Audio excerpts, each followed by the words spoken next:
অর্ধনগ্ন ও অচৈতন্য অবস্থায় নাবালিকা স্কুল ছাত্রীর উদ্ধারকে কেন্দ্র করে চাঞ্চল্য ছড়ালো হরিপালের বিডিও অফিস সংলগ্ন গোপীনগর এলাকায়। হরিপাল থানার পুলিশ খবর পেয়ে ওই নাবালিকা ছাত্রীকে উদ্ধার করে হরিপাল গ্রামীণ হাসপাতালে ভর্তি করে। হাসপাতালের মধ্যেই ঘটনার সত্যতা প্রকাশ ও ঘটনার সাথে জড়িতদের গ্রেপ্তারের দাবিতে পুলিশকে ঘিরে বিক্ষোভ দেখায় এলাকার সিপিআইএম নেতাকর্মীরা। এদিন সন্ধ্যাবেলায় নাবালিকা ছাত্রীকে অন্ধকার গলির মধ্যে অর্ধনগ্ন ও অচৈতন্য অবস্থায় পড়ে থাকতে দেখেন এলাকার মানুষ। পাড়ার মহিলারা খবর পেয়ে নাবালিকা ছাত্রীকে পোশাক পরান এবং নাম ঠিকানা জানার চেষ্টা করেন।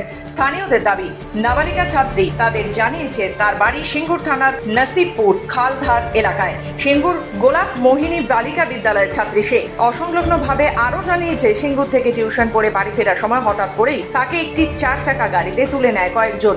এরপর কি হয়েছে নাবালিকা ছাত্রীটি কিছুই জানতে পারেনি। পরে পুলিশ এসে তাকে উদ্ধার করে হরিপাল গ্রামীণ হাসপাতালে ভর্তি করে। একটি ছাত্রী যা ক্লাস 11-এ পড়েন, নসিবপুরের খালধারে বাড়ি, তার শরীরের যখন অন্ধকার গলি থেকে ওই এলাকার মহিলারা দেখতে পায় তার শরীরের কোনো পোশাক ছিল না।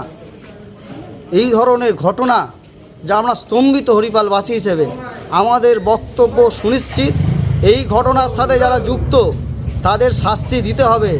এরকম একটা ক্লাস 11-এর ছাত্রীর উপর আমরা মনে করি যে শারীরিক নির্যাতন করা হয়েছে এবং সেই শারীরিক নির্যাতনে যারা দোষী তাদের শাস্তি দিতে হবে।